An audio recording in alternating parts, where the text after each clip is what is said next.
Let's do a cute round face on this dog. I was grooming Molly's head, and then I thought I should really bust out my Meta glasses and show everybody how I do this, in case anybody cares.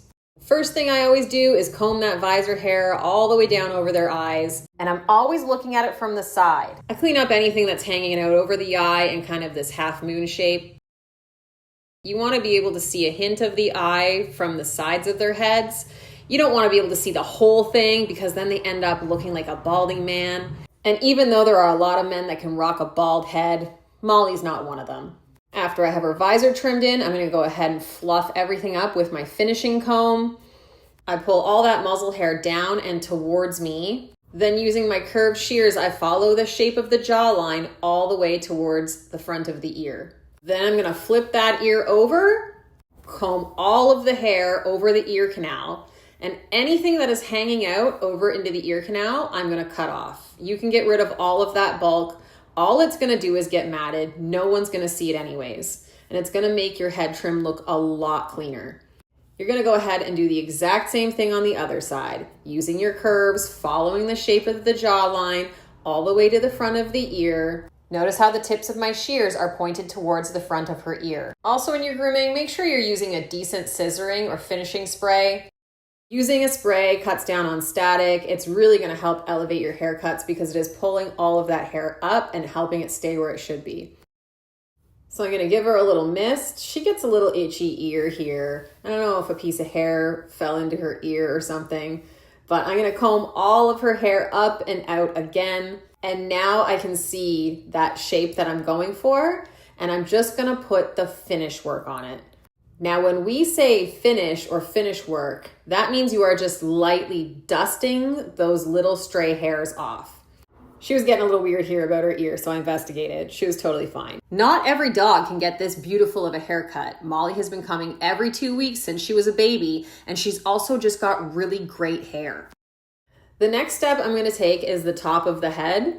I'm going to fluff everything up. I'm going to turn her to the side here so you can see that point right at the top.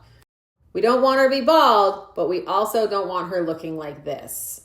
Now I'm just going to use curves to smooth that out and finalize the shape of her head. Now you can use curves, you can use blenders, you can use chunkers, but if you're using blenders and chunkers on a regular basis, your hands, your wrists, and your arms are doing twice the amount of work that they should be. Now we're just doing finishing touches. I give her ears a little shake so I can see what her head's going to look like when she actually does shake. And then I comb everything up and out. And again, a light mist of spray just to get the static out of there and to get all of that hair to stand up. Molly is a curly coated dog. I would never do these techniques with a drop coated dog or a rustic coated dog. More speed grooming, I'm losing interest. Now this is the one part that I'm going to bust out the blenders. These are like a thinner chunker combo. They're called the goats. And I'm going to just dust off the top of that muzzle into like an oval shape. I just want to be able to see her eyes kind of peeking out over the hair. It gives them this super cute cartoon expression.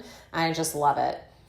Again, with the finishing comb, just pulling it up and forwards and backwards and down and every which way to see where those little stray hairs are.